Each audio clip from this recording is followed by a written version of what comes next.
We are running a little behind, but as I say, the excitement often is in the conversation that are going on in the hallway.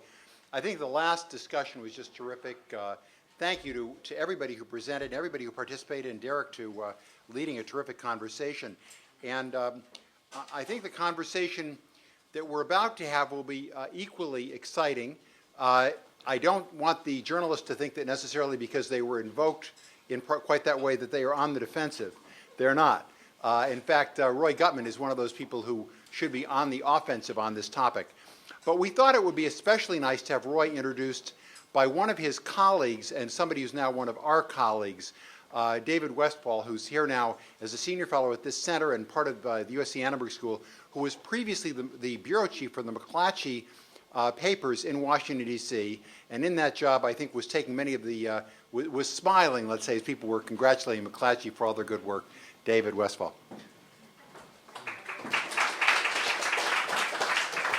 Thank you, Jeff. Thank you, Mort, for the nice hat tip to my alma mater.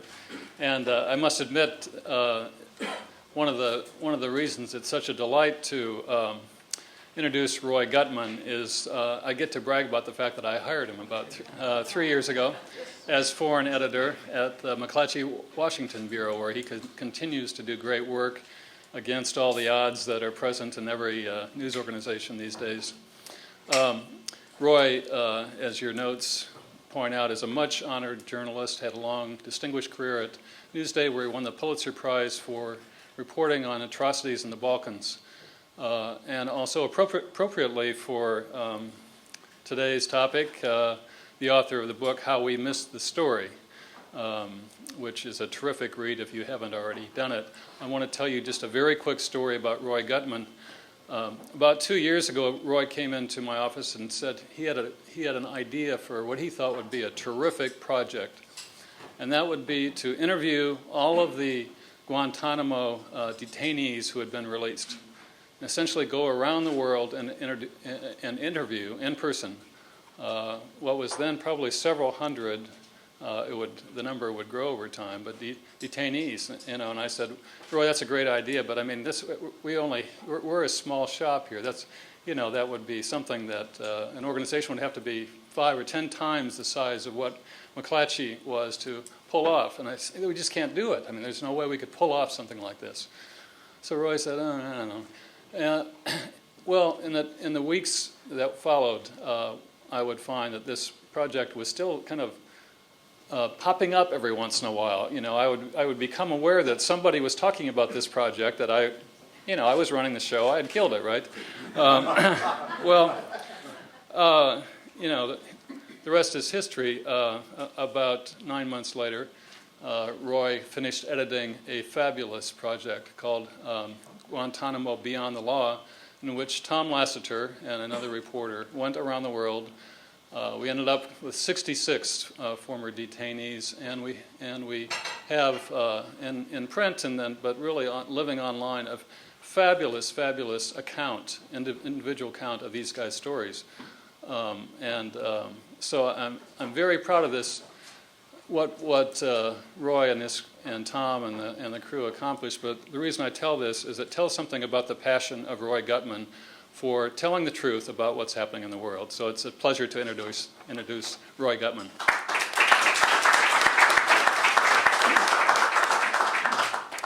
Thanks, David. Having you as an ally and having gone to you first, I did it for a reason. I thought that you would like that project, and I knew you'd be surprised if I brought it off. So was I. Roy, somebody is signaling me that if anybody Sure. wants your books, they're actually mysteriously appeared here, and maybe you'll sign some later. Oh, wow. Okay, amazing. Well, thank you also for inviting me, Jeff, and to all of you here for organizing what I think is a really timely conference. To the Admiral, to the General, I've just seen walk in, the ambassadors, my colleagues, friends, everybody else. Thank you for having me. There's a problem with writing a book about Afghanistan, and it's what people used to say about Central America. Americans are willing to do anything about that place except read about it. And as some of you know, I wrote a book about Central America some years ago, which also was not a bestseller. But still, they have to be done, and it's a job, I think, that writing books really gives us journalists a chance to get beyond the daily news and to try to define things in a way that we can really defend and write at least our version of the history, and let the historians then come along and do the corrections. I wanted to start with an anecdote that I picked up in Afghanistan while researching the book, and this is the slightly strange cover art of, I guess, a person walking through one of the deserts of Afghanistan. It was in 1998, a couple of years after the Taliban took power in Kabul, that a group of Afghan notables living in Pakistan, in exile there, all supporters of the king, Zahir Shah, traveled to Washington to meet officials of the National Security Council. They delivered a tough message, first to the president's aides and then to Bill Clinton himself. And here's the quote I got from one of the Afghan officials, or a general. Something really dangerous is going on in Afghanistan. This man, who was a former Mujahideen commander, told the president. It's growing by the day. You won't be safe.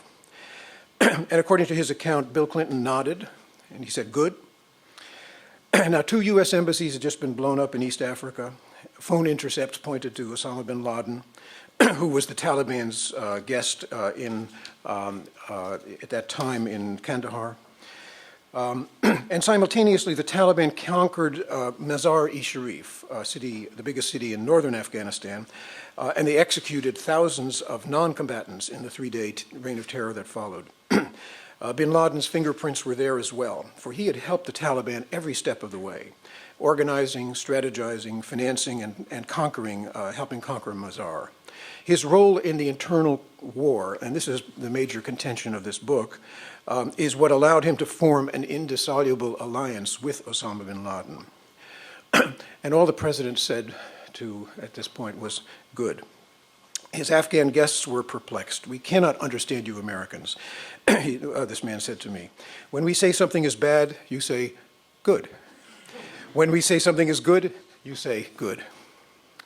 Now, for someone trying to reconstruct what went on in the country during the 1990s in Afghanistan, when the media, for the most part, were not present, it was the absolutely perfect anecdote.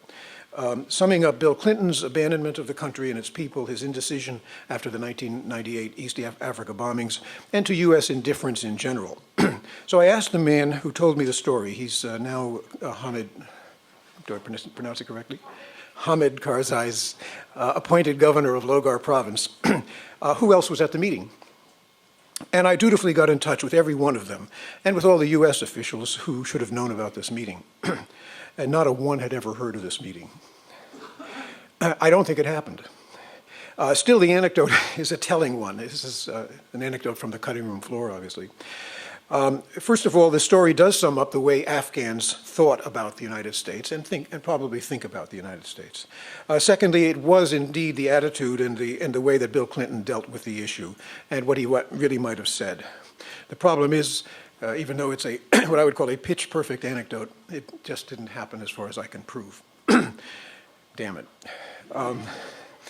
But what it also shows is that anybody tackling any issue in Afghanistan, especially about the past, especially when we're dealing with the oral tradition, especially when there's nothing written down, has to be exceedingly careful and check, double check, trust but verify, verify, verify, verify. Although the anecdote didn't check out, as I say, it did describe the attitude. I want to cite one of the very few blind quotes in the book that makes this point, because it's really central to where Afghanistan was in the 1990s and where we are now. The big question, if you go back to the East Africa bombings of August of 1998, the lingering question is why President Clinton didn't do more than he did. He did lob some cruise missiles into nearly empty training camps in Afghanistan. And so I asked a top national security official to explain. This is about the only person in the entire book who wouldn't be quoted, and he was speaking anonymously to be candid. And this is what he said. He said, quote, "You have to size, quote unquote, the reaction to what the American people saw the size of the problem to be, to some degree. Let's say we went to the American people after 12 Americans had been killed in American embassies. There were 200 Africans. But we don't go to war over dead Africans. We don't go to war over dead Africans." Now, it is not a throwaway line. In fact, it gives you an insight into the way that White House operated. And in fact, for me, as a foreign affairs reporter in Washington who covers foreign policy, it rang a bell. It just made me ask myself, how many times had I covered a story in the Clinton years where either there was, in the foreign affairs field, there was either the subject appealed to some constituency, some political constituency, or somebody who might make campaign contributions or vote for the president. And in almost every case you could think of various ethnic issues, the president was at your service. Obviously, no constituency for dead Africans. And ditto for 4 million Afghan refugees. The same goes for the longest time for Bosnian victims of genocide and for Rwandan victims of genocide. So for me, this comment from this very top official, whom I'm sure many of you can guess, was a eureka moment. I can't say this for every area of foreign policy, but in a great many cases, you had to look to the political constituency being served or the funds that could be raised in his permanent campaign when you analyzed why did the president take a certain stand on a foreign policy issue. When there was no policy or position, the constituency or those funders often were absent. Now, the administration actually was frank about it very often, if you asked them. Most of us just never thought to ask the question, frankly. So that's a story, speaking of stories that we all missed, that's a story I wish I had reported at the time and didn't. And I hate to say it, but I don't think any of my colleagues did either at the time. Afghanistan in the 90s, which is the subject of this book, was one of the least covered countries on earth. It was a dangerous place. There were 3 wars going on in the course of the 90s. First, to remove the Najibullah regime. Second, after the Mujahideen leaders came to power, Ahmad Shah Massoud and Burhanuddin Rabbani, there was a war between them and warlords who were supported by Pakistan and later the Taliban. And then finally you had the war after Massoud was ousted from Kabul between the Taliban and Massoud, because they wanted to capture the rest of the country and he wanted to hold on to everything he could. The media did not, on the whole, cover much in Afghanistan in the 90s. It's one of the problems of a book where you're writing about what the media didn't cover, that at a certain point you run out of stories about what the media did cover because there's so little of it. So I had to change my focus slightly and focus on policy. And the we in this is not just we, the media, missing the story, but it's really the U.S. government and the U.S. People. It's true, reporters did go in and reported on the terrible treatment of women, forced into burqas, forced out of their jobs, forced into penury and into the worst humiliating circumstances. And they went in on invitation from bin Laden to have interviews with him. But what we didn't cover was the main thing happening in the country. And I should mention that there's at least one exception, and I'm probably going to leave them out, but certainly I think of Dexter Filkins, then of the LA Times and now of the New York Times. And that was these 3 wars of succession to the Soviet occupation. And in the late 1990s, the story that I think we missed was the increasingly brutal style of Taliban warfighting and conquest. There are representatives here of the feminist majority, and I think Kathy spoke earlier and raised a question. Quite a remarkable group because I think they actually developed a pretty well, fully rounded view of what was going on inside the country. They were not just focused on the plight of women, but the much broader picture. Because they did something that I think almost, some of us tried to do in the Balkans and it made a huge difference. They went out and interviewed refugees. Very simple thing, and there were 4 million of them abroad. And they went out and put together a picture of what had happened to them, why they all fled their homes. And then they tried to lobby the administration, which on the whole gave them the back of its hand. The media didn't know what the feminist majority was up to, nor did they cover really most of their activities. Now, Afghanistan was in that last decade also a secondary issue for most of the time, even after the 9/11 intervention by the administration, by the Bush administration, and it was due to the subsequent invasion of Iraq. I don't know if we have the slide handy, Jeff, that you were going to show me. Because it's interesting if you compare the lack of coverage early in the decade to the coverage of the last weeks and the last month. Oh, you mean There's a Pew. I can show you visually how you usually hold it up. Okay, sorry. Let's see, I wouldn't have a slide. No, maybe I don't have it yet. Okay. Well, I'll just mention the key figure there. It is that in early October, Afghanistan, which had been at the most at the 10% of the news whole level, that's to say, it occupied as much as 10% of the world and national news whole, actually went up to 20% in early October, and I gather in the last week or so, it's gone up to be the #1 story, period. Now, I'm not sure that this shows that there's been a huge shift in American interest in Afghanistan as such, even though there is an interest in the Afghanistan story.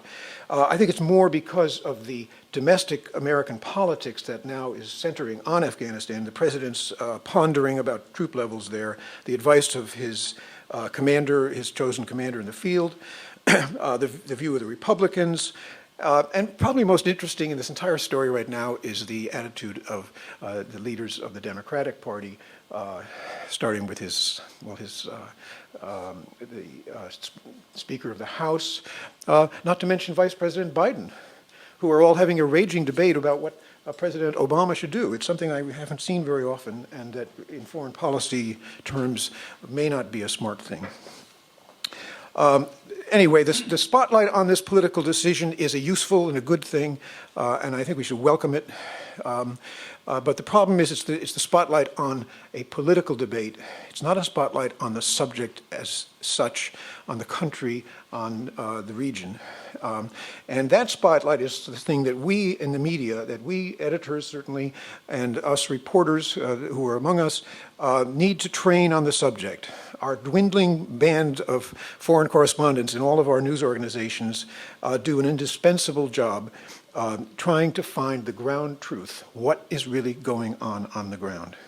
That's the function that is the one I would love to see mentioned or measured if Pew does it, and I don't know. This, by the way, is the slide you were referring to. Right. Does that break it down? But it doesn't break it down. No. Okay. For the sake of those who don't want to spend $17.95 at Amazon for this book, I'm going to give you a kind of a potted summary of my conclusions and, if I can be so naive as to say it, my discoveries as I was reporting it out and reading up on the 1990s. The only thing that'll be missing in my point-by-point discussion here is the narrative and some choice nuggets of history.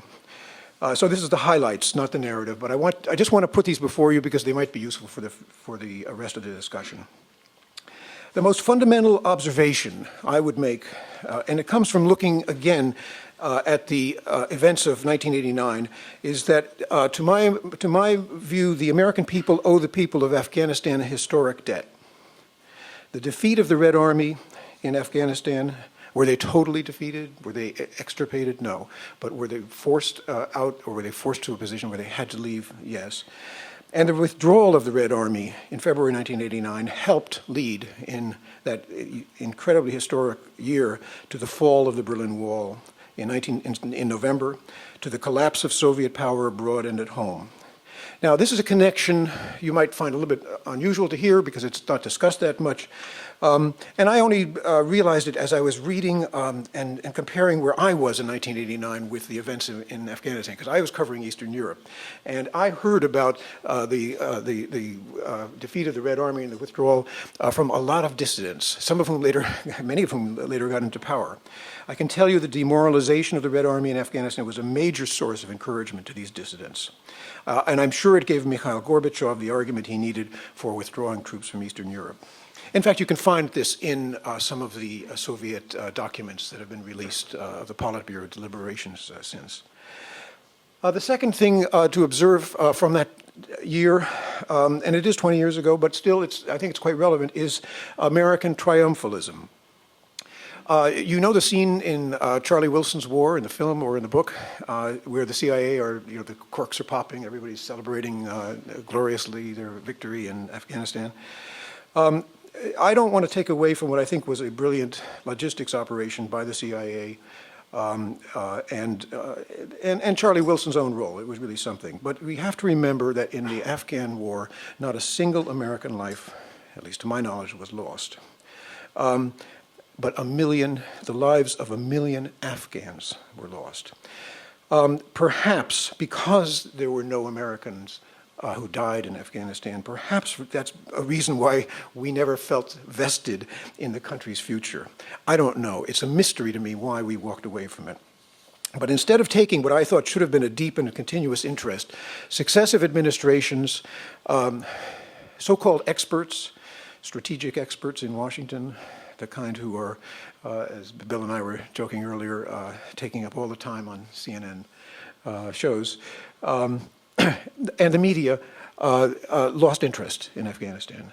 The 1990s were chaotic. I mentioned that there were these 3 wars going on. The reason that, in fact, the Najibullah regime fell in 1992 was because the Russians decided at a certain moment, when James Baker was in talking to Boris Yeltsin, they decided he got on the telephone and ordered the army to leave. He pulled the plug. Kind of a happenstance. And so this is what led to the change of power in Kabul. My third point, and again, as I say, I'm giving you the highlights rather than a narrative. There was residual goodwill in Afghanistan from the 1980s, and American inputs in the sense of American influence and American ideas and American policy proposals and suggestions might have made a tremendous difference. But instead, Bill Clinton's attitude was essentially to abandon the field. I think he did what a lot of presidents do when they come into office. They look at what their predecessor did, and they said, I'm going to do anything but. And so in some ways, George Bush modified Ronald Reagan's policy in Afghanistan and in other places like Central America. And Bill Clinton's attitude was anything but Bush. So he closed the mission there, which was, in the course of the fighting going on, was hardly available to be opened. Never opened an embassy in exile, which he might have done. He cut American aid, development aid. He wouldn't take in refugees. The refugee intake went down to 3 or 4 during the Clinton years. And this is one of the things that the feminist majority went and complained about, that there were no refugees coming in. And he told the CIA to focus its censors elsewhere. Afghanistan may be one of the only trouble spots on earth where he never appointed a special envoy. I say this because anybody covering the State Department alone at that time can remember just there were a dozen of them. They were all over the place, and they were every subject on earth, but that was not one of them. Instead, the decision he made, and it really followed something that his predecessor, George Bush, had decided, George Bush Sr. had decided, that Afghanistan was Pakistan's backyard, and he let them take the lead as they wanted to. The decade began with a disastrous intervention, a Pakistani organized intervention, an attempt to overthrow the Najibullah regime. It resulted in a complete rout. It ended, this is the 90s, with a disaster as well, where Pakistan was secretly circumventing UN sanctions against the Taliban. Meanwhile, it was denying the presence and role of Osama bin Laden in Afghanistan. Pakistan is not and cannot be a colonial power. But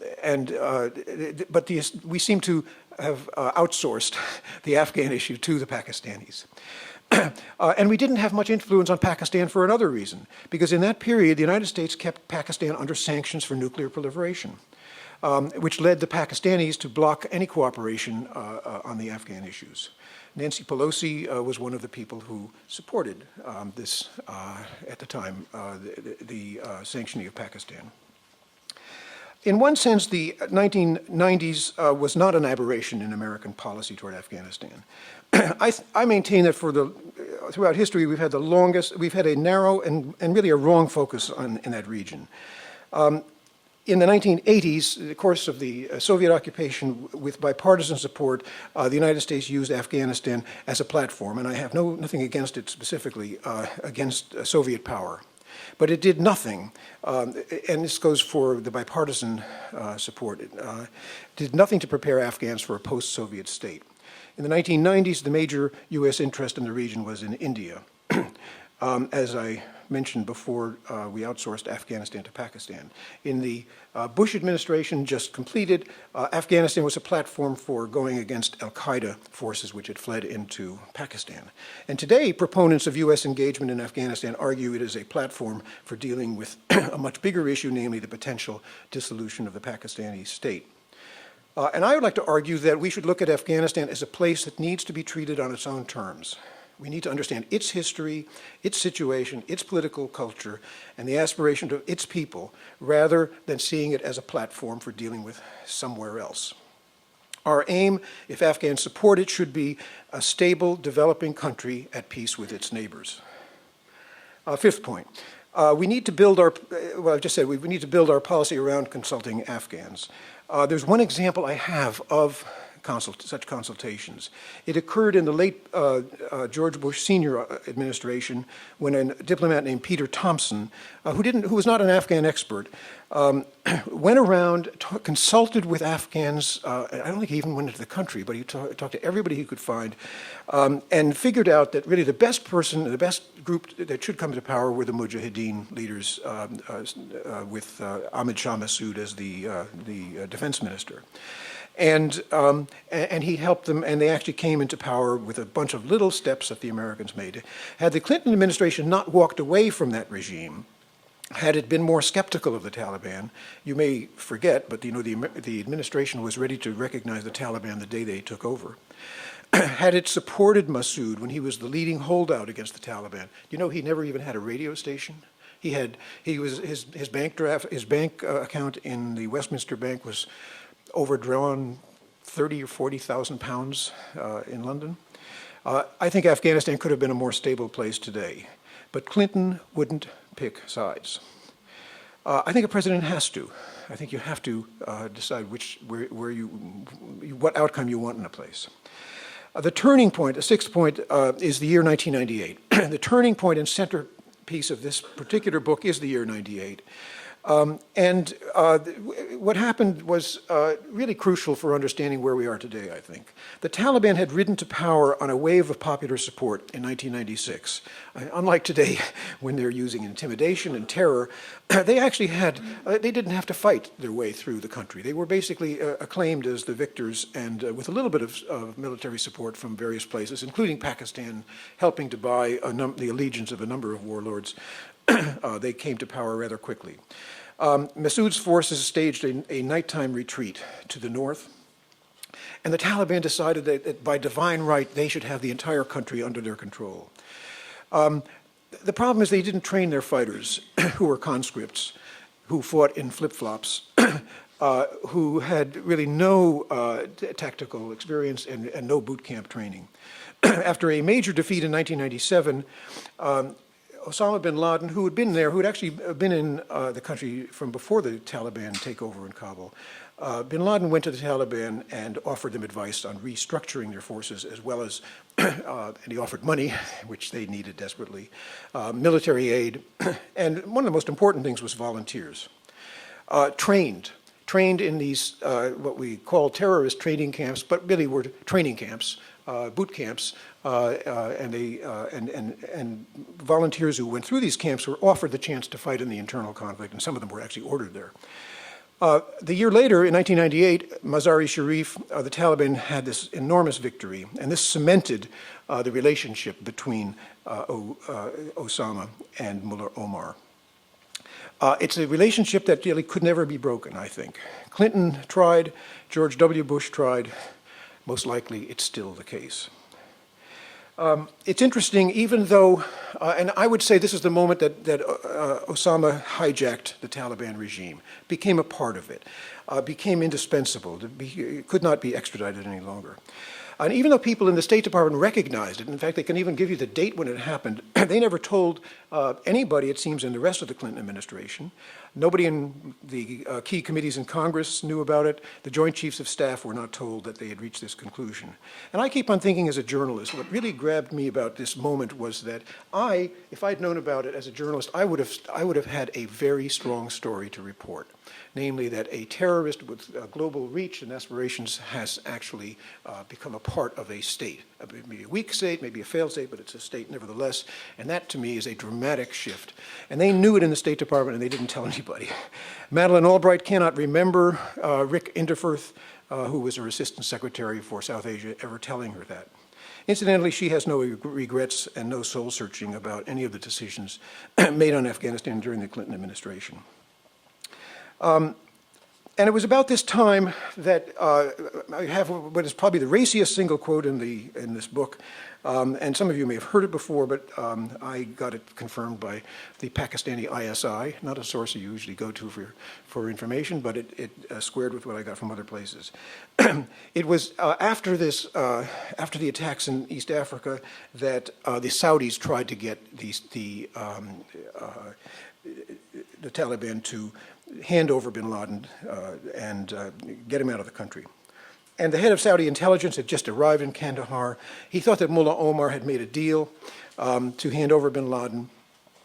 Omar didn't think he'd made that deal, and he started getting very angry. He poured a bucket of water over himself to keep his cool, so he said. And then he told Prince Turki, he said, "You know, you are an American pimp. Leave this place immediately." Now, Turkey had arrived not only with a plane to fetch bin Laden, but he also had an open checkbook. I mean, he could have helped Afghanistan recover from 20 years of war in that one instance. He could have helped bring the country into the 20th century, at least. But Omar had become a fanatic, and is probably under bin Laden's tutelage. A month or two later, I found a quote that Omar gave to I think it was an Arab publication, to explain why he would not hand over bin Laden. Protecting bin Laden, Omar said, was more important actually than staying in power. He said, half my country was destroyed by war, and I would not mind if the remaining half is destroyed in trying to protect our guest, bin Laden. And the incredible thing is the Clinton administration carried on with negotiations, trying to get the Taliban to hand him over, even after this declaration that he'd rather go under than hand him over. So if anybody thinks that Mullah Omar is today about to sit down at the table and make a deal, remember those words. And this is really the story that we missed, that I think reporters could have gotten. A terrorist had effectively taken over a country. Let me just skip over a couple other things and just tell you what I think really where the media now fit in, what lessons we might try to learn from the 1990s as we go ahead. I believe that we can master this story. I believe that we can and should find our own narrative. I believe we have to do our homework in order to get there. Mort Abramovich mentioned earlier the need for us to report more on strategy. And I was just conferring with Marjorie to ask whether the March document that Mort mentioned ever was analyzed thoroughly by the LA Times. Because I was looking myself to see why did we miss this in McClatchy, because I thought I care about those things, but it was one that eluded us. And the truth is we never actually saw a document. We only saw a few conclusions, and it was sort of a work in progress that had never really been presented. Because I sent a note to Bruce Rydell not too long ago asking could he just send me a copy of it because I wanted to analyze it. And I guess he was busy doing other things. But anyway, if somebody can find that document, I'd love to see it, and we can analyze it right here at the conference, because I think it would be useful. One area I'm convinced of that you might not have thought of that could serve as a vehicle for us to find our own narrative as journalists is human rights. In the face of atrocities, and the reason I say is because if you look back at August 1998, that was the moment that bin Laden really helped seal his relationship with the Taliban. It was a time of an immense human rights violation. And I'm convinced, frankly, that had we been covering the human rights story there alone, we might have been able to get into the bin Laden story. I can't prove it. It certainly was an opportunity not taken. In the face of atrocities in Afghanistan, but there's another reason for doing it, and this should get journalists pretty eager, I hope. It certainly gets me eager. In the face of atrocities in Afghanistan, the pattern of the US government has been to remain silent, to do nothing. And I'll give you the example. In 1997, when the Taliban walked into a trap in Mazar-e-Sharif, thousands of their troops were captured and later killed in the custody of an ally of Ahmad Shah Massoud. Kofi Annan, then at the United Nations, had proposed an international investigation. The Clinton administration would not provide funding or support. The investigation never got off the ground. Nobody in the media ever reported about this at the time, as far as I could find. In 1998, as I mentioned earlier, the Taliban came back to Mazar with a vengeance and a thirst for revenge. And I told you about the thousands of people who were killed, all civilians, under orders of the governor of Mazar, whom Mullah Omar himself had dispatched to the city. And this is where Dexter Filkins, I think, did yeoman work, because the only way you could report the story was with talking to refugees who had fled to Pakistan. It took them 14 days or longer. He did a story almost nobody else did in the news media. Again, the US government was silent. In 2001, while the US was watching, General Abdul Rahim Dostum presided over the capture and dispatch of Taliban and foreign fighters in container trucks to his region of Afghanistan, Shurburgan, northern Afghanistan. They were loaded into container trucks and allowed to suffocate, or they were shot. And they were buried in mass graves. The US government was completely silent. In 2008 and 2009, and I know this from a story that one of our reporters did, Tom Lassiter, the mass graves near Shurburgan were dug up, the remains destroyed. President Karzai, who depended on Dostum's support for the election results, said he had no plans to research these graves. Once again, the US government, the military, and the civilian side said nothing. It seems to me this is a story that is worth pursuing for all of us, because it is not just simply a matter of an atrocity upon an atrocity, of a crime upon a crime. This is a case of something that actually has political impact and future impact. How does anybody expect to sit down with the Taliban officials and negotiate a political settlement when that day comes to negotiate, after such atrocities, such crimes upon crimes committed against Taliban victims? Second question we can examine, who are the Taliban? What are they up to? I don't think they're Westminster Democrats. I think it's more likely Pol Pot. They take a leaf from Pol Pot. It matters, and we can find out, although it's exceptionally difficult. We had a stringer this spring who spent months in American embeds in the mountains of Nuristan and Kunar province, collected a string of anecdotes about the Taliban and their methods from local people and from the American military. The story was invaluable. It should be re-reported constantly. Third, we can keep reminding the public of the big picture. Pakistan's past disastrous involvement and whether we want to turn over the region once again to Pakistan, and what might happen if you had a collapse of Afghan central power. What will happen if the Taliban take over again? Fourth, we can and I think should question those who turn foreign policy into a political football, or those who prefer to see foreign policy determined by opinion poll. I think we should ask those closest to the president when they publicly, I have no problems with them having all the debates in the world behind the scenes, but when they publicly or semi-publicly debate him as he tries to decide the future of his Afghan policy. And we should also ask the president why he runs his shop that way, without giving leadership, without setting some discipline, because it's very unusual for a head of state to operate like that. We could ask these questions, except there's nobody to answer them. How can this administration ask Americans to sacrifice their youth if the government cannot answer questions from the independent media? Finally, I want to say that the U.S. government does things brilliantly every so often. We should give them credit. I would cite Mort's visit in the mid-1980s when head of intelligence and research, and he went out and gathered the research about how the Taliban, how the Mujahideen were losing in Afghanistan, and brought back a report that was of such startling content that he got everybody's attention, and fairly shortly afterwards, they started sending Stinger missiles. But on the whole, these brilliant exceptions aside, I think the American government has been incredibly inept in dealing with Afghanistan as Afghanistan. We should hold up a mirror to U.S. policies. It should not be relying on the congressional debate or the internal reviews that are carried on, although I think those stories are always valid, or talking heads to define the story. We in the media should be at the front, at the very front of the story. We should find out who's who. Why are some U.S. military efforts failing? Why are some succeeding? And above all, we should be talking to Afghans about what sort of future they want and how the U.S. might help to bring it about. It's not just because we have a historic debt. I think it's because finding out what's really going on the ground is our job description. Thank you. Thank you, Roy.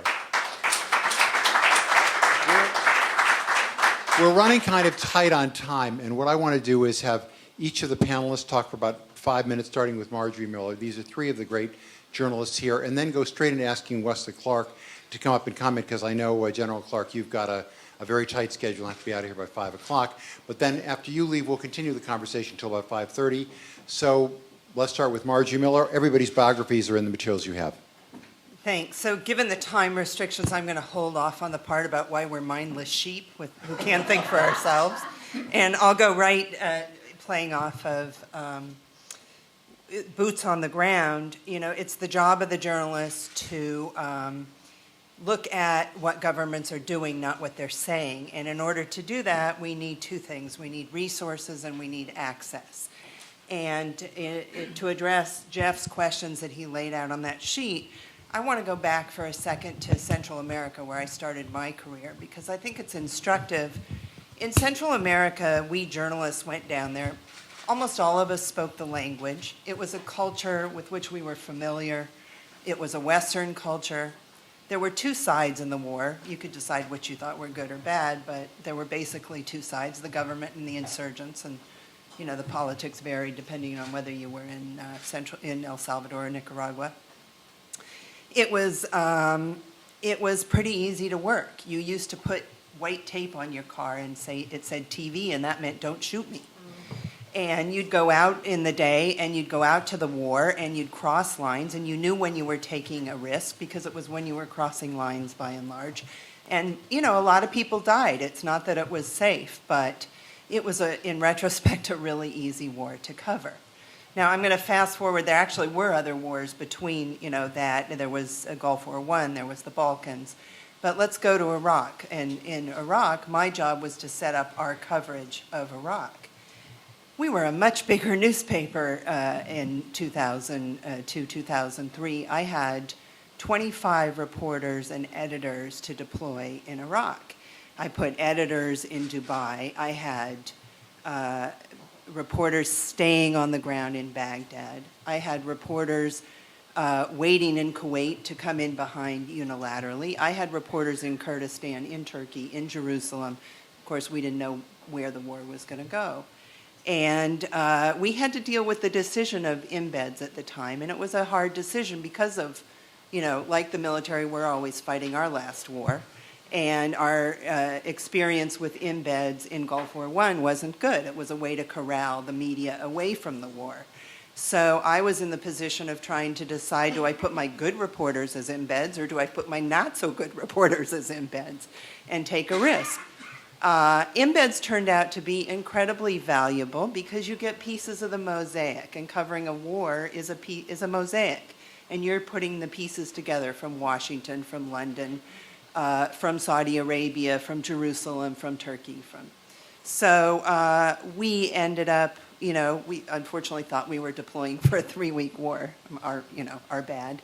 and then realized we need more and more resources behind it. We ended up, like all of the media organizations, building up a huge infrastructure. As you know, we started out trying to cover it like Central America, and people who had worked in Central America went out to find the insurgents as the insurgency emerged, thinking we'll go talk to the guerrillas, until we found out that the insurgents saw us as part of the problem. We were Westerners, just like the military, and if we went out there, we were going to get killed. So suddenly we had to build up this infrastructure of people surrogates who we could use. And I would quibble with the idea that we've never covered or explained or understood the subtleties of the population in Iraq. I'd say we might not have understood it when we got there. In fact, a very quick story, one of my reporters who had been in Central America said he went to a village and met with the sheikh and said, "So how long have you been in power?" And the sheikh went, "Whew, my grandfather's grandfather," you know. And he said, "Oh, you know, you're not in Kansas anymore. You know, this isn't Central America." And but we very quickly learned, and I think we very quickly taught the American public the difference between a Sunni and a Shia. And we had our Kurdish and Sunni and Shia and Christian staff.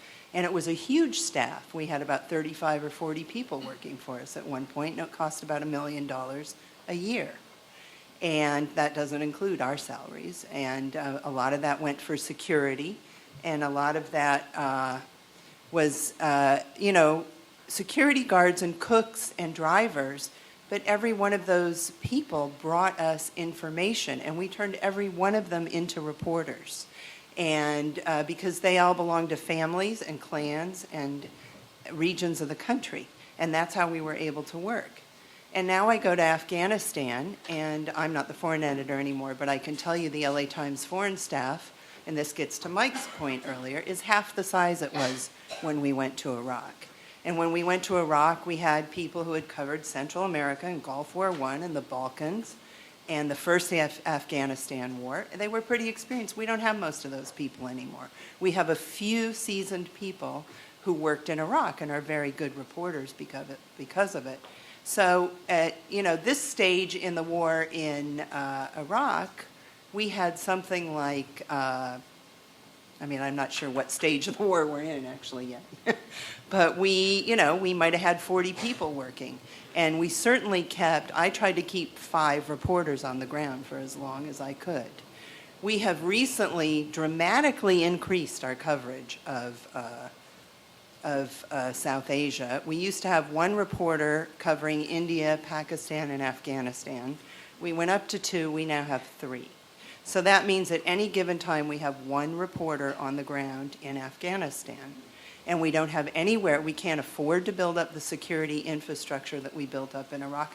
And we also aren't sure it's a good idea because that made us somewhat of a target. So we're lacking all of the locals who used to feed us information, report for us. We trained a whole press corps in Iraq, and a lot of them are still working, although a lot of them are here. It's not entirely as grim as I'm portraying it because, as we saw in Iran, there are a lot of citizen reporters out there. You still need people to collect the information, process it, distinguish good from bad, and that takes, I believe, trained journalists. But we're going to have a very hard time covering this war in Afghanistan because it's much more culturally diverse. We don't speak the languages. We don't have the resources, and we don't have the local staff working for us that we had in Iraq. I'll stop there.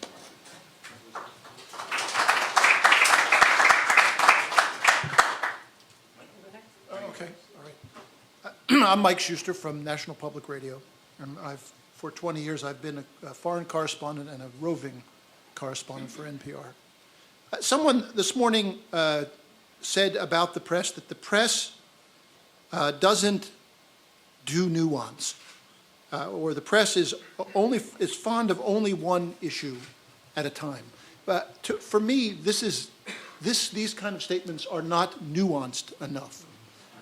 There needs to be clear distinctions made about the press, particularly the press that we have in 2009, which was not the same press that we had when the Soviet Union invaded Afghanistan and is not the same press that we had when the Soviets left Afghanistan 10 years later. We have a press that, and I think what many people are responding to when they talk about their frustrations with the press is television. And television is dominated by screaming people now.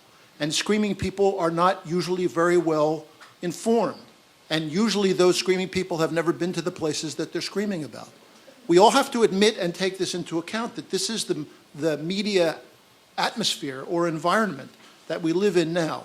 There are still very successful and very important elements of the media that are doing very good job under very difficult circumstances in very difficult places. I would put NPR in that category. NPR has gone against conventional wisdom for 20 years about foreign coverage. During the 1990s, when many news organizations were either closing bureaus or reducing their foreign staff, and this was mostly in television, NPR was expanding, and NPR's audience was expanding. In fact, we were gaining listeners in droves. I think what we need to also focus on is the question of conventional wisdom. Someone asked the question this morning, why is the press trapped by conventional wisdom? And I've been thinking about this ever since that question was asked. And I have to say that the answer for me, or at least a big factor in the answer for me, is intimidation by government, particularly in matters of warfare, invading other countries, and putting American lives at risk. The government has a great deal of power, and the government has a great deal of power, whether Democrat or Republican, to intimidate the press under those circumstances. And the government, and I can even pull back from that statement, the government has a great deal of power to establish the international news agenda. That's why I think we walked away from, the press was absent when the United States walked away from Afghanistan in 1989, because there were different stories that were more important to the government of the United States than what was happening in Afghanistan or what was going to happen in Afghanistan. The Cold War was ending, the Soviet Union had collapsed, the Berlin Wall had collapsed, and Saddam Hussein had invaded Iraq. And these were all far more important events to cover for the U.S. government and for the news media than the events that occurred after the Soviet pullout in Afghanistan in 1989. During the 1990s, there were other foreign policy issues that were more urgent, like the Balkans. And so there was a certain way in which the media overlooked perhaps what we now look back on as important events. For me, the most telling example of this was the issue of WMD in Iraq. I covered this issue all through the 1990s. I went twice to Iraq in the 1990s before Saddam Hussein was deposed. There was a good deal of information about the dwindling nature of Iraq's WMD stockpiles during the 1990s. After 1998, when there was a confrontation between the Clinton administration and Saddam Hussein, and the inspectors from the IAEA were withdrawn, yes, there were 3 years when the United States and the IAEA and others didn't really know much about what was going on with WMD in Iraq. But in the run-up to the invasion of Iraq in 2003, late 2002 and the beginning of 2003, there was a lot of information to be had, and it was overlooked almost entirely by the American media. Many of us remember Colin Powell's presentation in the Security Council. There were several Security Council meetings that occurred before and after that when Mohammed al-Baradei testified, he being the director of the IAEA. His inspectors had gone back into Iraq, I think it was November of 2002, and had visited all the places that they had visited in the 1990s. And they attested to the fact that they could find nothing.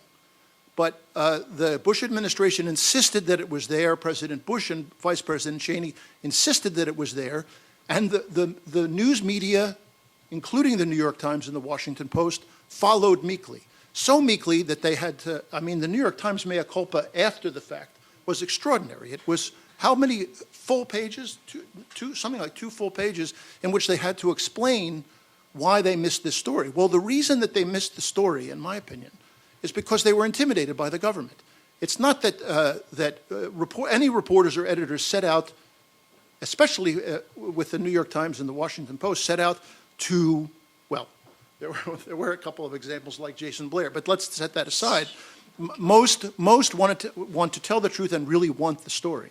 But it is important to remember that political pressure can affect how news events are covered and what appears in the news media.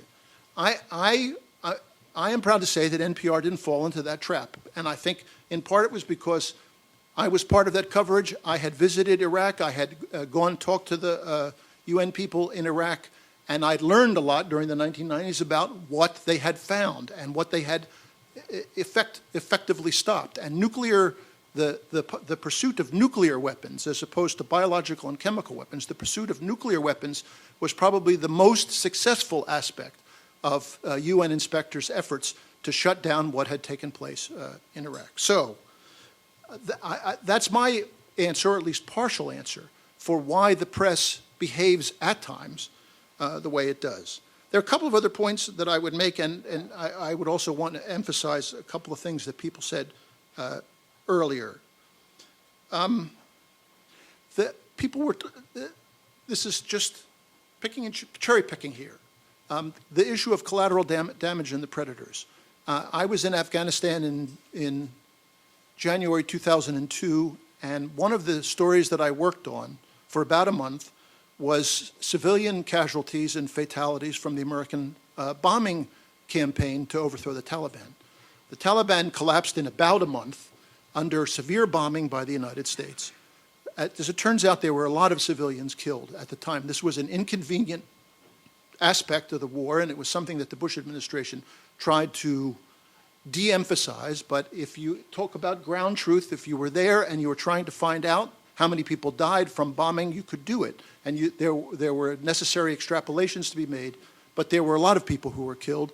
And I'm not sure, one way or another, that the predators kill more or fewer Afghan civilians.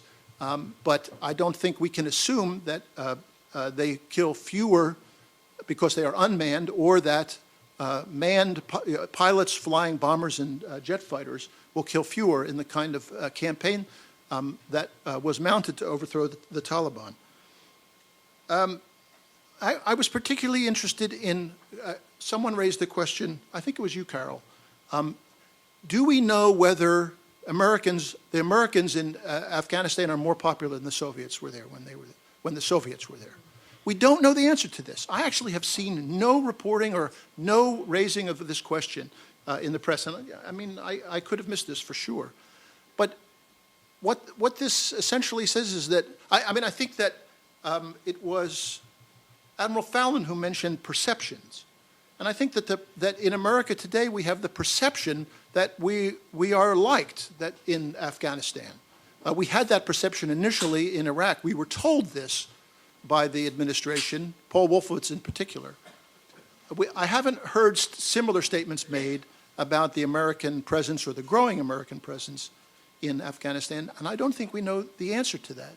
And it's important, and I think it would be, if we learn that the Afghan population has the same attitude toward the presence of foreign troops in American uniforms as they did with the Soviets, or as they did with the British twice in the 19th century, we might have to think again about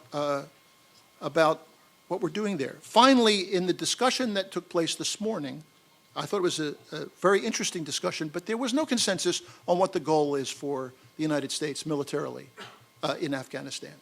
To me, the goal is to prevent al-Qaeda from regrouping and retaking the Afghan state and using it to mount deadly attacks on the United States. That doesn't seem to be an imminent matter, but how we do that is terribly difficult and has far-reaching consequences, and nobody knows no one has had a good answer to this question. But I think that there needs to be a consensus achieved on what the goal is before we can make thoughtful and careful decisions about how to carry out that strategy. I'm going to yield my time to the General. General Clark, if you'd come up here, and I think this is a good moment anyway, since Mike's made some points, some fascinating points. If you could come up here. Or actually, you could speak from there if you'd rather, General. Would you rather? Come on up here. Made some points about the press feeling intimidated, whether they should or not, by the government. So it's a particularly interesting thing. And we do appreciate the fact you're going to be on Larry King later. Is that right? Yeah, I'm sorry because I didn't realize what you had. This is wonderful. I feel so privileged to listen in on this. General, if you want to stand behind the podium, you can come around. Can you get that in back there? The people I have known from the press who've done the foreign correspondence work and the work on the ground have been so incredibly courageous. And I know you're up here sort of trying to do an after-action review and look ahead and try to do better, but you're pretty awesome. The press has taken some terrible casualties in the process of this, and I very much admired the people from the press that I saw in the Balkans and got to know quite well because they took a lot of risks in the Balkans, and they really helped shape it. So I wasn't given a specific assignment, and I talked to Bill Fallon, and I know he framed the issue a little bit. Roy, your comments were really, they were very inspirational as I listened to what the instructions you're giving your colleagues here as to what should be covered. I want to come at it from the government side. When you're in the military, it is a team, and you want to succeed, and it's a very hard thing for someone in the military to stand up to the commander-in-chief or the chain of command and say, boss, we're just not going to get it done. Now, I was there at West Point as a cadet when the people who wrote the Pentagon Papers and advised McNamara came up, and they used to talk to us, and I went over to the house of professors, and we engaged with them. And I was at Fort Benning when we passed out the Win in Vietnam stickers for the bumper cars. They were blue. They had a U.S. flag on them, said Win in Vietnam, and we actually believed in that. I remember being home in Arkansas in the summer of '66, and it was like a football team. Arkansas plays Texas, the United States plays Vietnam. Well, we knew the Soviets were behind it. And I was there during the Clinton administration. And in the military, of course, we saw all those things. We knew that Randall Robinson was out there testifying or demonstrating in front of the White House, and people are in the Pentagon saying, Haiti? Haiti? We're going to invade Haiti? And why are we invading Haiti? Explain this again. But, the military is very loyal. That's the way you want the military. It doesn't always ask the questions that you want it to ask, and it does try to do the job for the commander-in-chief and for the country. When you first get out of the military, and I remember being at CNN when we started the bombing in Afghanistan, in 2001, I would be on television, and I'd be looking at these aircraft, I'd see the names of the commanders. Those guys all worked for me. And I'd look at my sleeve, and it was the wrong color. It was supposed to be green with a big black stripe on it. It was a blue suit, and I couldn't quite tell, I couldn't quite figure out what I was doing there. Was I trying to explain the military, cheer for the military? I was trying not to report anything that was too sensitive. It was a confusing situation. The longer you're out, the easier it is to take your experiences and put them in perspective and step back from the institution that you loved and served and the people you loved and worked with and look at it in perspective. So let me just take 3 or 4 minutes to do this. First, I was asked by the Daily News to write my advice on Afghanistan, so I went back to Vietnam. And so I looked at Afghanistan. You all were talking here about Afghanistan and the country, but I'm thinking about the institutions and the way the institutions interact. And big institutions like politics, government, the White House, the State Department, the defense, the military, they don't change that much. The people that trained me, they were trained by Eisenhower and Eisenhower's lieutenants. So the people that coached me, they were classmates of George Patton Jr. at West Point. So there's a tremendous continuity in some of these institutions, and the responses tend to be similar. So what I saw when I looked at what we have in Vietnam, I saw 3 principal lessons that scared me about Afghanistan. Number 1 is that when you put more troops in, you get more casualties. And the more casualties you get, the quicker you lose public support. and it's very hard for the military to sort of cough it up and say, boss, I know I've only got 100,000 here, but I need 400,000, and I need them now. No, people say, what the hell? Hey, well, what are you criticizing me? I didn't give you enough the last time, and so you sort of incrementalize it up, and there's this give and take, and you're sort of, when you're the general out there, you're sort of asking your boss, hey, I'm thinking about, how hard should I push this? What do you think I can get? And there's a little sort of give and take and a little dance out there, and so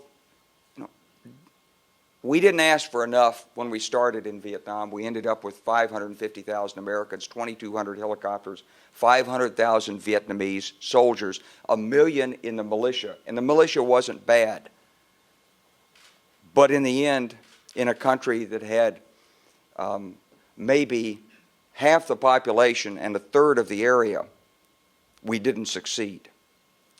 Another thing that worried me, in Vietnam, despite Francis Fitzgerald and all of the protest literature that started to come out in the late 60s and early 70s, we always knew that the war was directed and organized by the North.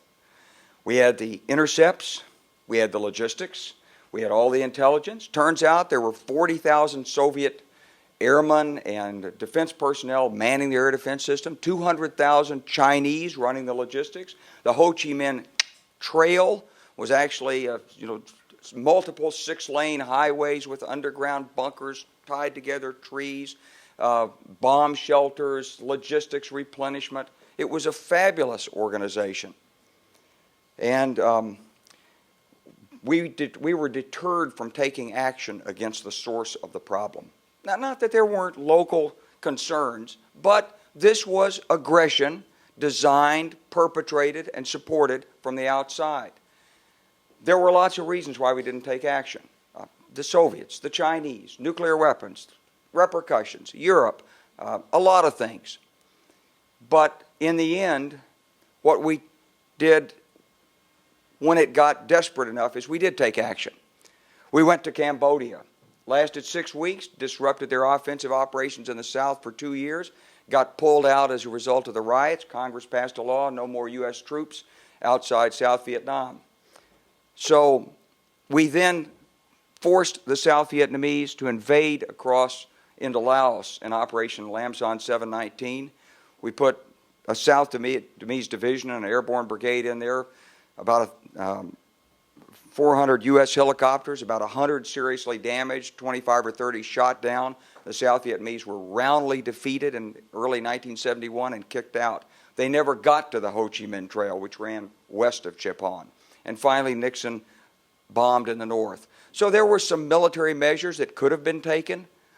Maybe they wouldn't have worked. Maybe I see people who were on the ground and know it so much better than I do. I was only there for a few months and got wounded and came home on a stretcher, shaking their heads, and I know I'm against the popular wisdom. But do I think the military is going to come in and tell the president, here's the decisive things you can do? They're not. They're not going to do it. And then I look at the government. From the beginning, we didn't like the Vietnamese government. We got rid of Jim. They were always corrupt. There were always these slicky boys on mopeds going around Saigon. They should have been drafted. Why weren't they drafted? What was all the bar scene going on down there? And yet, we complained about it. We changed people, and the only thing is that we got deeper and deeper into it. And so when you see these things, you start to ask yourself, what does this really mean? How do you feel about it? So can I show this TV tape? Can we get that on for just a second? Do we have it queued up? So I was doing some of my research on Lam Son 719. We put an American outfit from the 1st Brigade 5th Mech up next to the border of Laos in early 1971. Can I have that music up a little? This is only 2 minutes. These are my guys.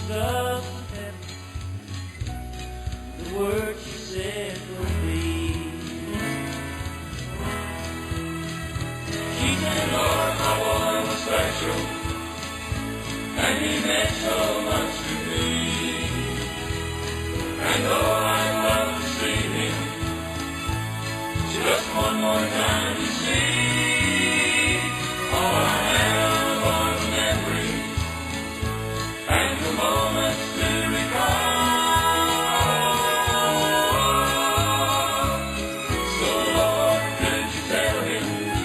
more than a name on a wall.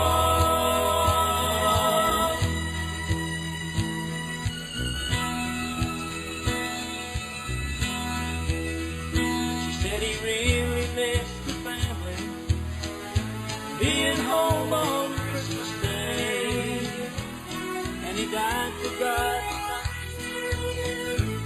in a place so far away. I remember just vividly playing war since he was 3. Lord, this time I know he's not coming home to me. She said, Lord, my boy was special, and he meant so much to me. And though I love to see him, but I know it just can't be. So I thank you for my memory and the moments to recall. But Lord, could you tell him he's more than a name on a wall? Lord, could you tell him he's more than a name on a wall?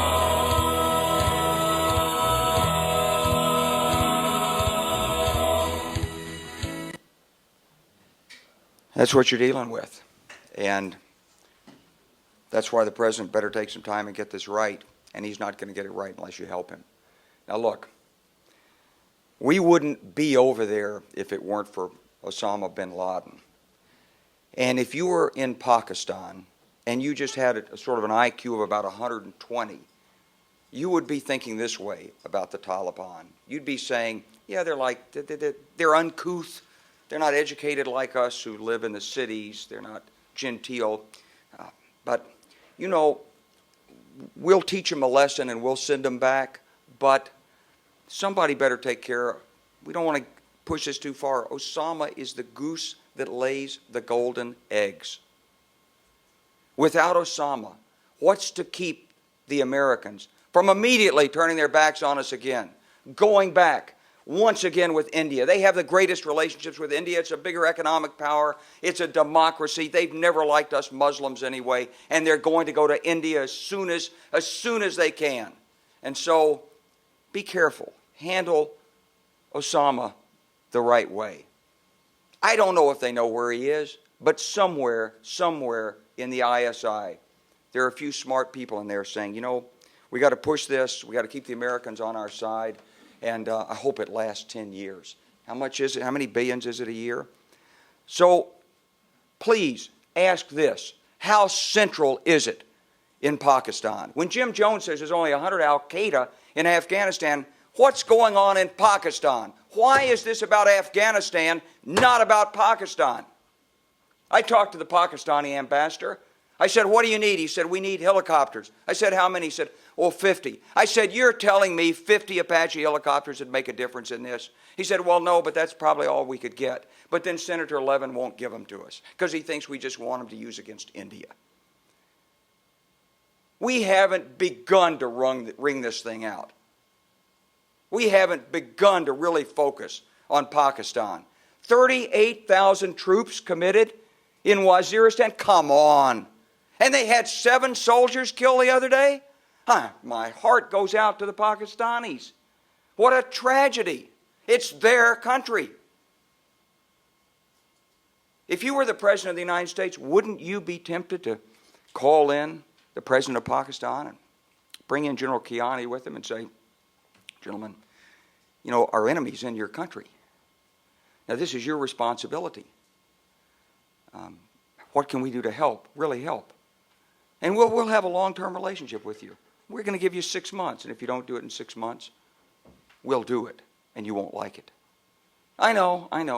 There's all kinds of reasons, just like there were reasons in 1965, 66, 67, to keep pouring those American troops into Vietnam and not taking the hard decisions about the broader picture in Southeast Asia. I know But Norodom Sihanouk, he was neutral. And Laos, it was difficult, and we didn't want to mess up Sihanouk. And, the Soviets could have done more than put 40,000 troops in, and we were vulnerable in Europe. There's always those excuses. And it's easier to let those young men go to war. You better really ask tough questions about what the defeat mechanism is for counterinsurgency. You think you can surround a village with troops who don't speak the language, don't have any relations, go in there and make friends with people? Is it like this in the marketplace? Hi, we're here. We're here to help you. Sure. Send those troops to Arkansas, patrol a couple of towns in Arkansas, in western Arkansas. And let me tell you, we wouldn't like it down there. And we're speaking the same language. Everybody in my state's got guns, just like people in Afghanistan. And people don't like strangers in there, especially infidels. It's like that story in the press, maybe it was a McClatchy story. Just before we went into 2001 into Afghanistan, someone had interviewed a man who lived along the Khyber Pass, and they asked him, "What do you think of people who aren't Muslim?" And he said, "I hate them." He said, "Have you ever met one?" He said, "No." Well, we're up against some really difficult problems. And so it's not about troop strength. And yet that's all we seem to be able to talk about. I'll tell you my side of what happened in Vietnam. We put a lot of troops in. We tried strategic hamlets. We moved people. We located. We begged people to inform on their neighbors. Not much worked. Finally, the Central Intelligence Agency created something called the Provincial Reconnaissance Unit. It was known as the Phoenix Program. And they went in the middle of the night and murdered people. Now, some of the people deserved it, and most of them probably didn't. I don't know. I mean, it's the way it was explained to me, and I didn't have anything to do with it, and it's probably all still classified, and maybe some of you all really know a lot about it. But basically, you woke the guy up in his hooch with a knife at his throat, and you said, "Chew hoy," or die. Sometimes you didn't give him that much time to make a decision. And eventually, by 1971, according to our statistics, we had mostly eliminated most of the Viet Cong infrastructure inside Vietnam. And do you think that's a policy we, the United States, are going to fall back on? When I talk to people in government, they say, "Well, General McChrystal has some plan. I mean, he did something like this, but he's done nothing like this." And if this is what it takes to win in an insurgency, we need to think twice about it. Because this insurgency has a nose out there in these villages that look peaceful. All insurgencies do. They have their sympathizers, their relatives. "Oh, my son's coming home. Well, I've got one son in the Taliban, one son with the army." It's all organized right under our nose. It wasn't any different in Vietnam. It's the way insurgencies work. So who's asking the tough questions about what it takes to succeed? What is the defeat mechanism? And you better ask some tough questions about the Afghan government and the military. Now, do we really think we're going to produce a corruption-free Afghan government? Look, we can't even agree on standards of conduct in our own Congress. I'm in the investment banking business. We can give $100, no more, to a member of a broker-dealer of another broker-dealer per year. It's in the FINRA regulations. And this didn't emerge overnight. This is the product of years of work. You're not going to snap our fingers and tell Hamid Karzai, "Clean up that government." I mean, look, this is the way it works in Afghanistan. There are people that told me there were counties in the United States where they wouldn't do road deals. I guess I know what they meant by that.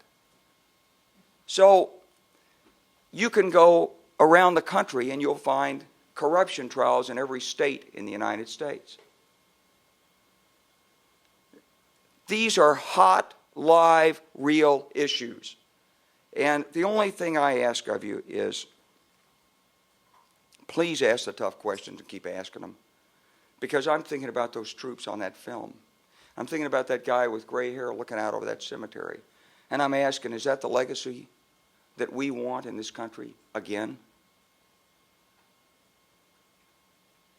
I've seen the men and women in uniform up close. I was at West Point a couple of weeks ago. I was looking at these young cadets up there and thinking, they'll all be there. Some won't come back. And these decisions aren't made by Barack Obama alone. They're made by the country. We're a democracy, and you have a major part in it. So I hope you'll ask about how central Pakistan is and why we're not doing more. I know what they're going to tell you. I hope you'll really ask the searching questions about what it takes to win a counterinsurgency in a culture like this. And I hope you'll really check out the Afghan government and the training for the military. I was on the phone with the United States Senator who called me about 2 weeks ago, and he said, "Don't you think, Wes, we could just rely on a training policy?" I said, "Sure, just like we did we've done it before. We built it in Vietnam now. You can train those troops like we did in Vietnam. We built the 5th ARVN Division, 1st Armored Division. They were good fighting divisions. All they needed was U.S. equipment, U.S. ammunition, U.S. training, U.S. communications, and U.S. Air Force. And bit by bit, we took all that away from them, and they collapsed. So if it looks like a shortcut to success, it's probably a shortcut to nowhere.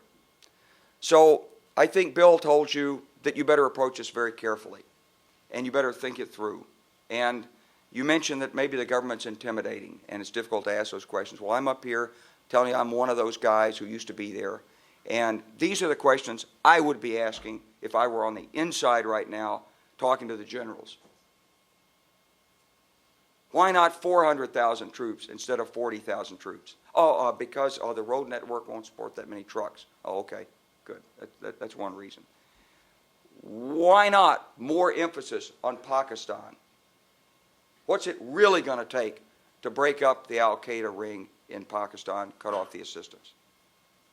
And how do we really vet, train, school? How much trust can we put in these Afghan forces? Is that really just temporizing? So those questions have to be asked on the outside, not just on the inside. And I hope you'll be able to ask them along with all the other good stuff that you all mentioned. Thanks for your dedication, and thanks for giving me a chance to be here.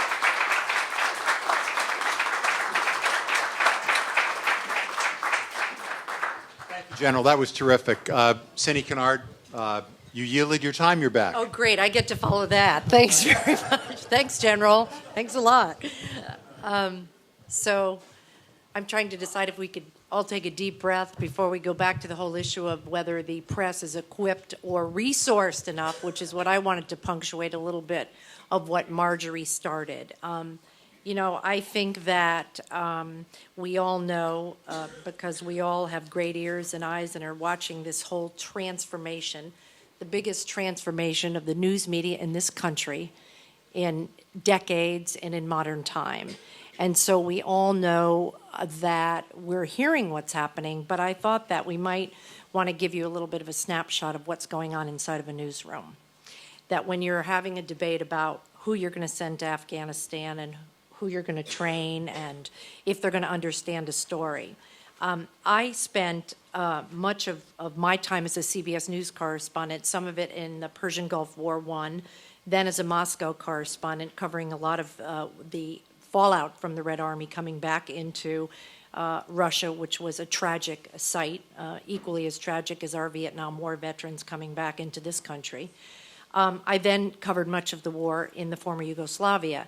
And as a correspondent back in those times of covering those wars, I was number one, trained in the language for 2 years, and it was financed by a news organization. So when I went to Russia, I was given Russian lessons. I was then in a situation in Russia where I had a researcher on one side of me, a fixer, a local person on the other side of me, a sound man, a cameraman, and a team of probably 5 people. And that wasn't so long ago. The same was a situation in Yugoslavia. I was reminiscing with Peter Galbraith about the conflict that we both witnessed in Croatia when the Croats went to take the Krajina section of Croatia back from the Serbs, and there was an enormous refugee exodus at that time. And I remember covering that story, as we were talking outside before, with a crew of 5 people. And by the way, I was a CBS News correspondent at the time assigned to London. That is no longer the case, particularly as we focus on the shouters, the screamers, as Mike's talking about, which is the television. And let's face it, the majority of the American population is accessing their news from the television. It continues to be the case. The correspondents now for American television, and I'm going to focus just for a minute on Richard Engel, because one of the things I also do in my other life, besides being a senior fellow here at the center, is I participate in the Columbia DuPont Awards at Columbia University, which is the highest award that you can give to a broadcast journalist in this country. It's the equivalent of the Pulitzer Prize. And last year we gave that award to Richard Engel, who works for NBC, who I'm sure you've all seen on NBC News from the war zones.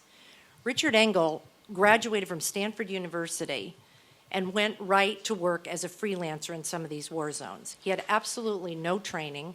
He didn't work for years and years and years before he was assigned to NBC News to cover Iraq. He started as a freelancer. NBC was not able to put a lot of resources into the Iraq story, and this was just, 7 or 8 years ago. And so Richard Engel ended up getting hired, never having been a war correspondent before, never have covered the battlefield before, as NBC News' chief Iraq correspondent. He now is their chief foreign correspondent 5 years later in covering Afghanistan. Now, the kid has done a terrific job, but he is not Alan Pizzi, who worked for CBS News, who, by the way, has been laid off and is no longer working for CBS News because they've cut the foreign correspondent contingent for CBS so deep. He's not Bob Simon, who was in Vietnam and then went on to the Gulf War and was in Central America and all these other places and had an entire resume full of covering conflict and covering the State Department and covering the Pentagon, and who could ask these tough questions that this whole group of people today is asking a journalist to ask. So you don't have that seasoned journalist who's really studied on these issues. That's one thing. The other thing, of course, is the resource issue, which we all know about because we're reading about it and we're watching this transformation occur. I just had a long conversation with one of my former colleagues from NPR, the foreign editor, who's Mike's direct boss and who was my colleague when I was at NPR for 5 years, who reminded me that in Iraq it cost $15,000 a month in security. That's what it costs in Iraq to secure the NPR operation. Now, it's not, I should say that's what it cost about 6 to 8 months ago. We're ramping down a bit, NPR is in coverage of that story. But it cost about $1 million for NPR, which is a radio correspondent and a producer and the bit of infrastructure locally to cover that. So imagine what it's costing television. Imagine what it's costing the newspapers to staff with more than one reporter and local fixers. The report from Afghanistan now is that, thankfully, it's not Baghdad. It's not on lockdown. You can still go to restaurants. There are still opportunities to roam around a bit, but it's getting more and more dangerous. The reason the NPR foreign editor just spent the week there is because he was trying to assess whether it was time to bring in the armored cars to protect the reporters. As we know, and as Mike knows, we had to go to armored cars. That started about the time we were all in Sarajevo. We didn't need armored cars before that. Marjorie remembers that. We could put journalists on the armored car, and that, or excuse me, on our car, and nobody would dare take a shot at any of us. We weren't targets. Well, now the foreign editor for NPR is going over last week, trying to ascertain whether he needs to put the correspondent, Soraya Nelson or Mike or anybody else who's going over there, into an armored car, which, by the way, can you imagine the cost of an armored car to these news organizations that don't have any money? And the other issue here is hiring mercenary security consultants, because we were forced, NPR, to hire security consultants and security people to drive the reporters back and forth to the airport because it was so dangerous. There was such a danger of loss of life in that ride from the airport downtown to to Baghdad in Iraq. Thanks, Mike. So I just want to sort of do a reality check here on resources and on security. Never mind getting to the point, which everybody absolutely is right to ask, which is, how come the journalists aren't asking the tough questions? I think that's the grim news. Pakistan, I just want to respond a little bit to what the general said. I think that NPR has done a magnificent job, and this is due to Lauren and Mike, and I know Lauren Jenkins, a Pulitzer Prize-winning reporter and foreign editor, much to the great success that Roy has had as a tremendous journalist. Lauren saw to reassessing his resources because he wasn't given any new resources to cover the war in Afghanistan, and decided, in fact, to close down Rio so that he could move Julie McCarthy to Pakistan to cover Pakistan. So you have foreign editors that are sitting there with a budget that is meager at best, trying to figure out how to blanket this story where the general is absolutely right. You have hundreds and thousands of American parents wanting to know what their child is doing in these war zones. I think we all are aware of that. We know what those people need to know and want to know, but there is an every day, every minute challenge of how to cover the story and ask those tough questions. Just to wrap up, and I want to, I don't know, Jeff, if you want to do it now, but I want to say that in all this grimness, what is emerging are new ways of covering the news. And I sit on the editorial advisory board for something that is happening based in Boston that is extraordinary, which is a foreign news operation online. And I encourage everybody to begin to access it. It's still in its infancy. It's less than a year old, but it has 500,000 unique visitors a month now. And maybe we could just put up the work that was done by Charlie Sennett, the managing editor of this operation that I happen to sit on the board of. He went and spent the month in Afghanistan to do a report on the Taliban in an effort to educate and inform the American people on the complexity of the situation. This is a multimedia effort. In this reporting, in this particular reporting from Global Post and this Taliban effort, included is a story by Jean McKenzie, who's the Global Post correspondent that lives in Afghanistan, uncovering a story about corruption. That is that American contracts being allocated to locals, the Taliban then extorting money from those locals, a cut of those contracts, and the money filtering back in to the pockets of the Taliban, our American taxpayer money that's supporting.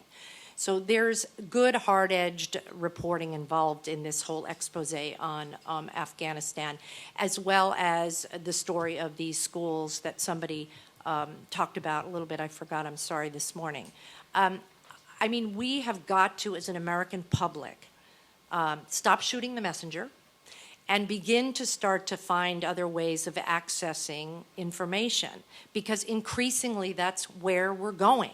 And to rely on the CBS Evening News, who has now partnered with Global Post to access foreign news, that's how CBS News is getting some of its foreign news now, from Global Post, because Global Post has 70 correspondents based all over the world. So strategic partnerships are occurring within the media to cover these stories because the media can no longer afford to do it. And so I think we, instead of shooting the messenger, need to encourage the American public to access ways, instead of the traditional ways of the news media, to access information. And we've just got to get better at that as a profession, setting up strategic partnerships like this, and encourage the public to go instead of continuing to shoot the messenger, because to offer a much overused cliche, the train has left the station, and we just all need to get on it as a collective society. Thank you, Cindy. Well, we just have about 20 minutes for conversation. I think these have been incredibly interesting presentations, starting with Roy's, and I think it's understandable we don't have that much time today. I hope most of you will be here tomorrow, to continue the conversation. But let's have people now. So I see Rob's thing, but I don't see Rob. Oh, Rob, okay. Thanks, Jeff. I want to comment on General Clark's sort of provocative notion that what we could have perhaps done in Pakistan is tell them, you've got a big problem here, it's our problem and your problem. You've got 6 months to tackle it, or we're going in a way you don't like. Now, Pakistanis are very prickly about their sense of sovereignty. So the question is, if we in fact had to go in, would that have been just totally catastrophic? I actually, thinking about it, think, he was really onto something, because the fact of the matter is, I do some work at the USC Center on Public Diplomacy and keep an eye on Muslims' view of the U.S. and Pakistanis' view of the U.S., and it couldn't be any worse than it is now. That I've sat in on meetings where Pakistani Americans try to convince Judith McHale in her new role in public diplomacy, getting ready to go to Pakistan, that it's not that anti-American over there. She goes there and gets walloped by all kinds of people who just say, you are absolutely evil. This is a horrible, horrible country. We are seen by 2/3 of the country as an enemy. 60% of the country there is their worst enemy, worse than India or the Taliban. So in one sense, I think at a policy level and a communication level, perhaps by the U.S. constantly, and this is part of our democratic process, so it's a struggle, by us talking openly about issues, whether to invade Iraq or whether to take effective action in the northwest frontier of Pakistan, we actually aggravate situations and end up being seen as occupiers and invaders when we're not. Sometimes it is a case where perhaps the administration could have been tougher and just simply gone in and asked for forgiveness later, because the current approach hasn't actually merited many results. Peter Galbraith?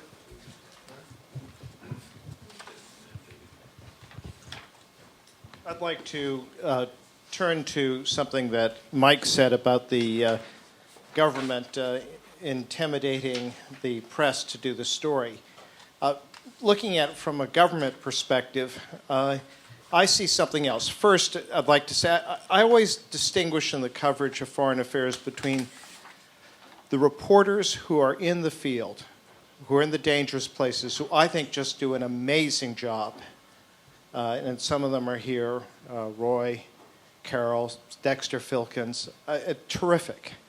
And the kind of coverage of foreign affairs that you get from Washington and maybe from other capitals, which so often when I read a story, I say that's not true. And I'm going to take an example from the Balkans, which was in Marjorie's paper.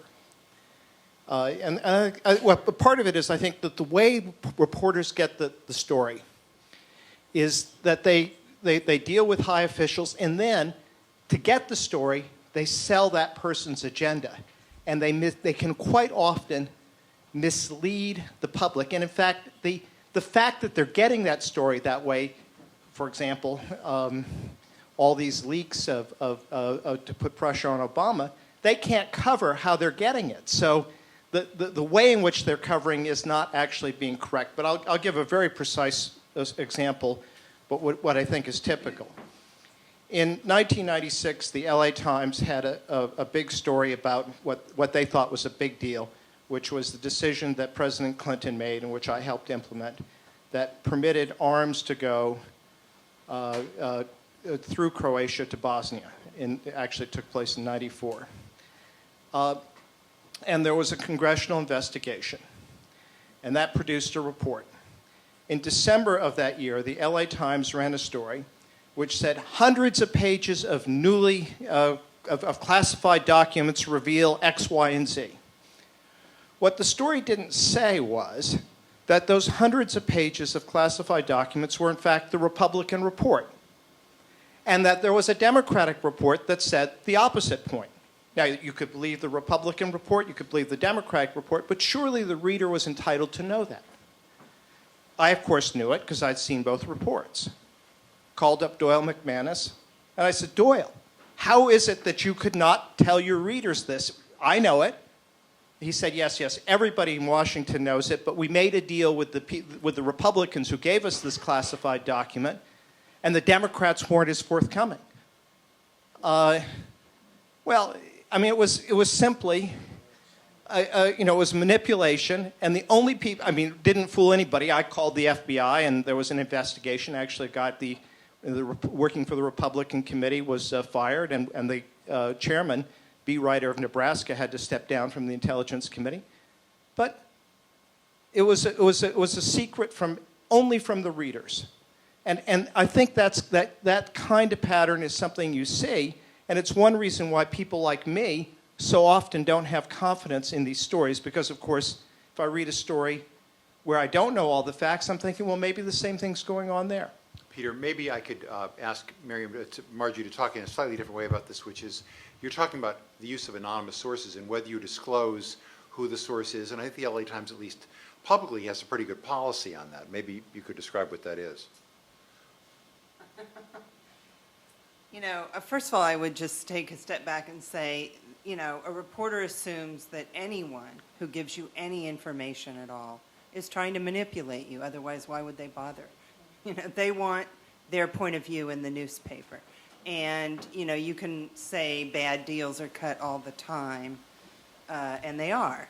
And I don't remember that specific instance, but, you know, sometimes it's better to get half the story in the paper so that you can get the other half of the story. That may not be one of those times, but, you know, we all have good policies on anonymous sources, which is that you try not to use them except in extreme cases.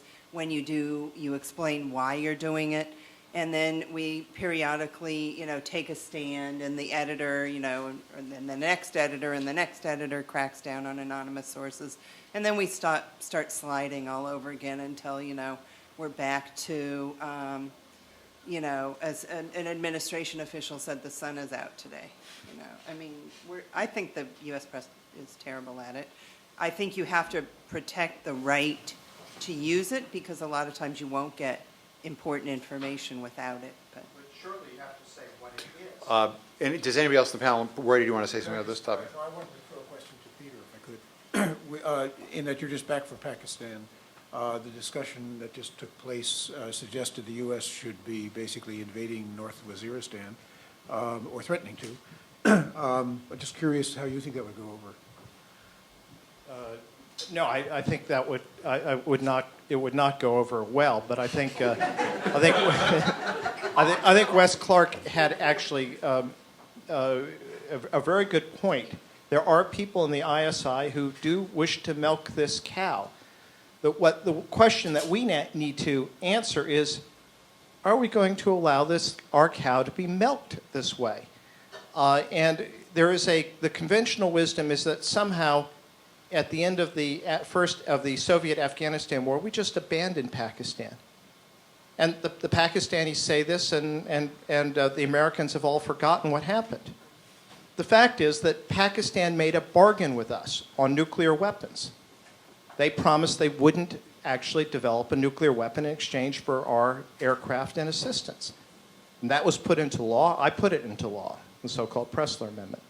They broke their promise. And surely they bear some responsibility for having done that, having repeatedly said in public, made promises that they wouldn't do that. And so how could they then be surprised? But we adopt an attitude toward them that they are constantly doing us a favor. In fact, even on the whole Soviet war, Charlie Wilson's war, you know, the Pakistan, General Zia helped us fight the Soviets. Well, to whom was the Soviets in Afghanistan a greater threat? To me in Vermont, or to the Northwest Frontier Province, which was right on the border? Well, it's obvious. So it is an approach. And I would argue that, in general, we serve ourselves well by being a little tougher. Miriam Nawabi.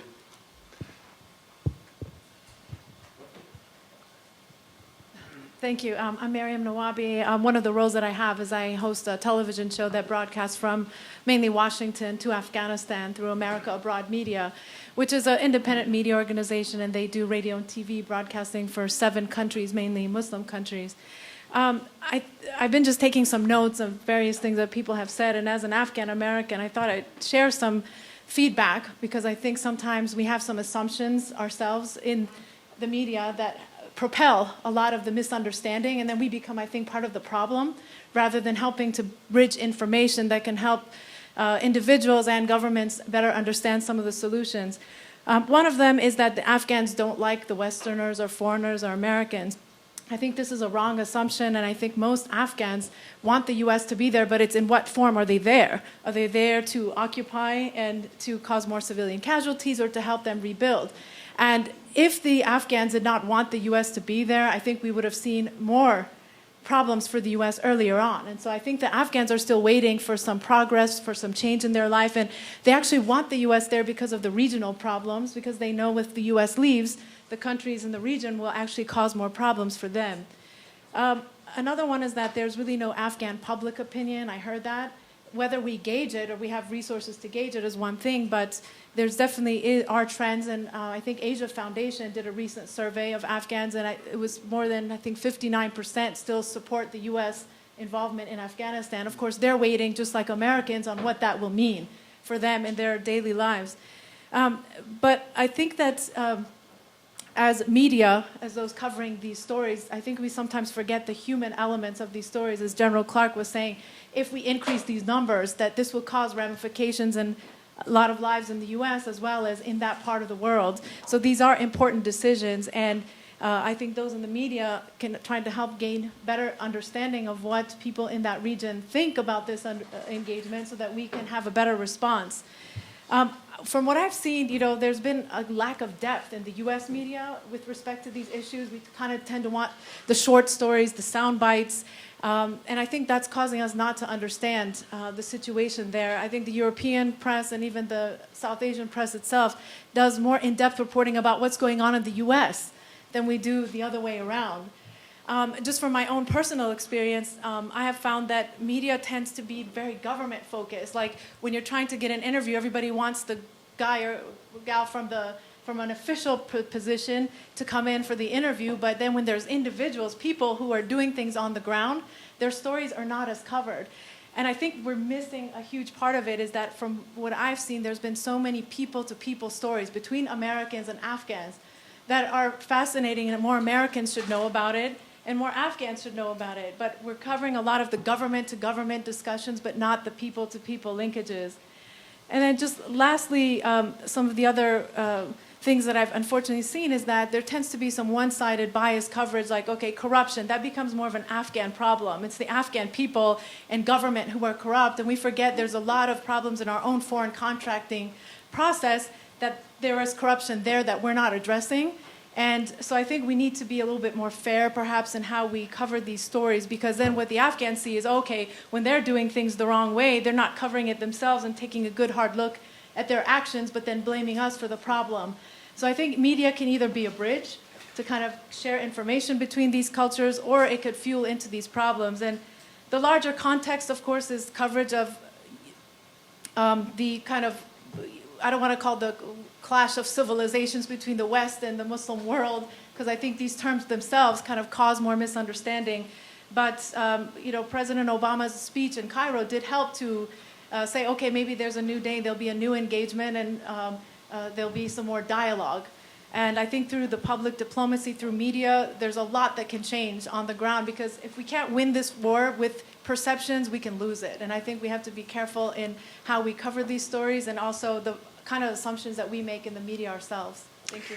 In a minute, I want to call on Lorraine Schonberg, but I want to ask if anybody on the panel knows, how many reporters who are covering Afghanistan speak? You mentioned before, Cindy, that you were trained in the languages of the countries you went into and so forth in Russian. How many speak either Dari or Pashto? That's a really good question. Do you know of anybody who have any, for any? You know what, John she speaks Dari.